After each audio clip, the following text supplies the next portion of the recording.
இல்லைடா என்ன பண்ண அப்பதான் நான் பேசும்போது இந்த மாதிரி சம்பவம் வந்து நான் பிரேம்நாத் சொன்னேன். சரி ஓகே, ஒரு சின்ன பையன் ஆக்ஷன் பண்ண இப்போ ஒரு என்டிஆர் இது பண்ணுறான்னா அது ஓகே, ஒரு பவர்ஃபுல் ஹீரோ பண்ணுறேன்னா ஓகே, ஒரு பாஷா நடக்கிற ஸ்கிரிப்ட் அந்த ஒரு 17 வயசு ஒருத்தர் ஆக்ஷன் பண்ணுறது காரணம் என்ன, அந்த காரணத்துக்காக டிசைட் பண்ணது அந்த ஸ்கிரிப்ட். இது ஒரு 17 இயர்ஸ் பையனுக்காகவே பண்ண கதை. அவன் அது எல்லாத்தையும் சொல்ல முடியாது, படம் பார்த்தா தெரியும். ஒருத்தர் வந்து ஏன் இந்த படம் ஜனங்க பார்க்கணும் அப்படின்னும் போதுன்னா, இன்னைக்கு சினிமா இண்டஸ்ட்ரியில் படம் பார்க்குறது எல்லா பசங்களும் அந்த வயசு பசங்க தான். அதுக்கப்புறம் தான் நல்லா இருந்தால் தான் ஃபேமிலி வராங்க. ஸோ அவங்க தான் இன்னைக்கு கொரோனாவுக்கு அப்புறம் சொல்கிறேன், கொரோனாக்கு அப்புறம் இன்னைக்கு இண்டஸ்ட்ரி நல்லா இருக்கணும்னா ஸோ அது அவங்களுக்கு இப்போ இருக்கிற பப்ஜி கேம்ஸ் இன்னைக்கு இருக்கிற ஃபைட் ரொம்ப லைக் பண்ணுறாங்க யங்ஸ்டர்ஸ். ஸோ அதனால் நான் அந்த கதையை எடுத்துக்கிறேன். அந்த வன்முறை கலாச்சாரம் என்பது நீங்கள் கொஸ்டின் இருக்கு சத்தியமாக ஹார்ட் அட்டாக் வருது, சொல்லுங்க. வன்முறை கலாச்சாரம் என்பது கேஜிஎஃப்ல இருந்து இப்போ கொஞ்சம் கொஞ்சமாக ஆரம்பிச்சுட்டு இருக்கு.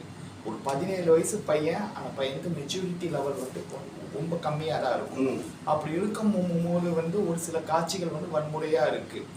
ஸோ ஏன் அதை வன்முறையாக நினைக்கிறீங்க?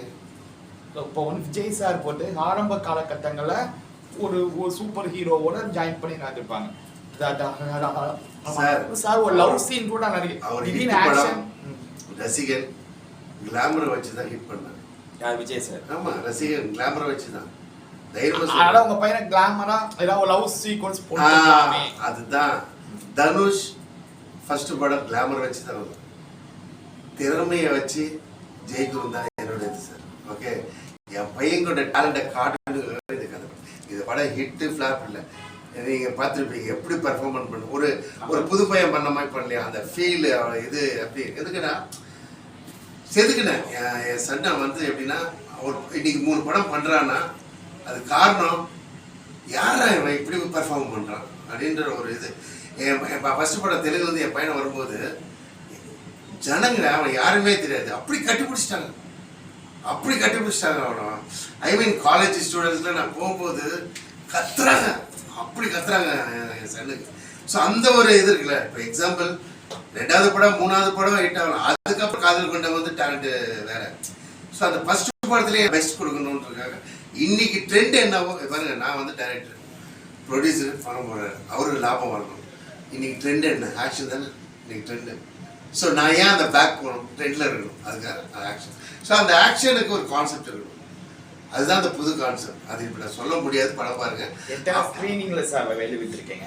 எத்தனை ஸ்க்ரீனிங்ல தேட்டர்ல? நம்ம ஊர் தேட்டர்ல தமிழ் ஸ்க்ரீனிங் தேட்டர் நம்ம தேட்டர் 100க்கு மேலே பண்ணிடுறேன் சார். பண்ணுறேன் நிச்சயமாக, நல்ல தேட்டர் சூப்பராக எல்லாமே சார் போறாரு. என்னோட பையனோட அறிமுகம் வந்து என் பையமா இல்லை, அவர் பையமா பண்றாரு. அது ரொம்ப பெருமையா இருக்கு. இவர் நல்ல மனசுக்காக நிச்சயமா இந்த படம், நிறைய படம் நல்லா இருக்காது ஆனால் ஓடும், நிறைய படம் நல்லா இருக்கும் ஓடாது, கிளைமேட் சிச்சுவேஷன் அதை வச்சு இல்லை. ஆனால் இந்த படம் இவங்க நல்லா 2 பேர் நல்ல மனசுக்காக கண்டிப்பாக கூட என் பையனோட கஷ்டத்துக்காக.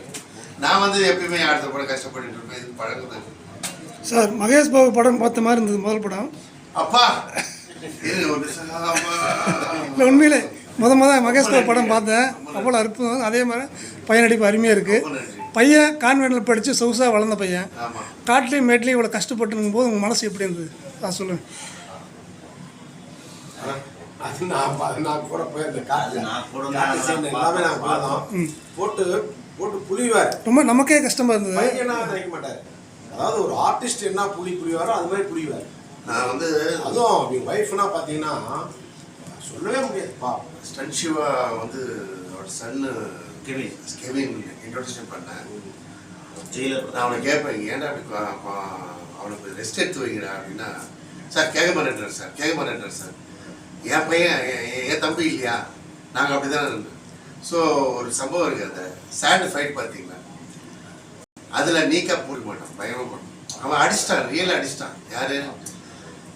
இந்த அடித்தவன் ரியலாக அடிச்சிட்டான். அதை சொன்னால் அந்த ஃபைட்டர் நான் திட்டு வேண்டியிருக்க சொல்லலை. நைட்டு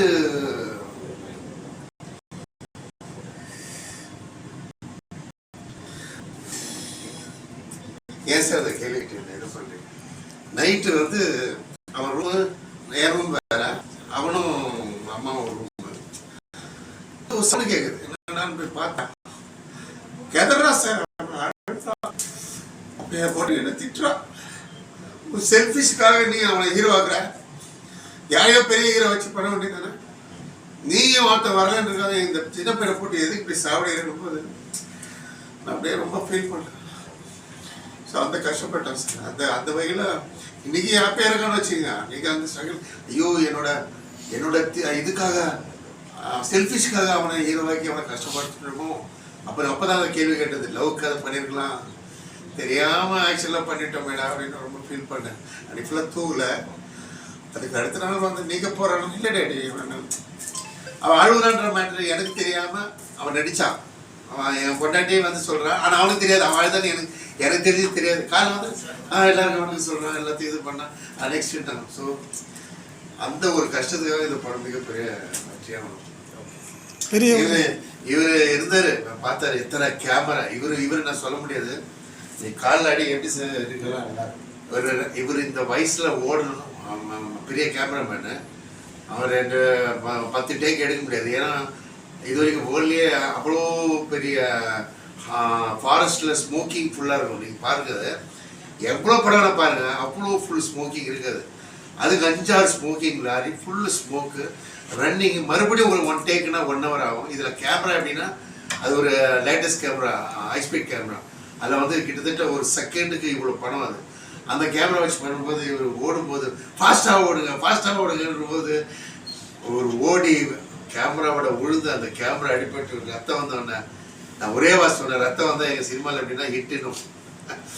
இவர் சொன்னோடனே இவர் விழுந்தோட ரத்தம் வந்தோடனே நான் அவரை காப்பாற்ற எதுவும் பண்ணல. எல்லாரும் தூக்குறாங்க, சார் ஹிட்டு சார், ரத்தம் வந்துச்சு சார், சொன்னேன் சார் அப்படின்னு. அந்த கஷ்டம் தான் இன்னைக்கு அவர் படம் எடுத்திருக்காரு. இந்த படம் அவர் வாங்க நினச்சி அந்த தாட்டே இல்லை. பட் அவர் வாங்கியிருக்காருன்னா என்னைக்கு எங்கள் உறவு இருக்கும். என்னோட எல்லாம் நான் அடுத்த படம் pan India Tamil and Telugu சேர்ந்து எடுக்க போகிறேன். அது இவர் தான் ப்ரொடியூசர். இப்போது நெக்ஸ்ட் மந்த் மத்திய பிரதேசில் ஷூட்டிங் நடக்குது. அது இவர் தான் ப்ரொடியூசர். அது ஸ்ட்ரெயிட் படம். நெக்ஸ்ட் உங்கள் சன் வச்சு படம் என்ன மாதிரி கான்செப்ட் இருக்கும் சார்?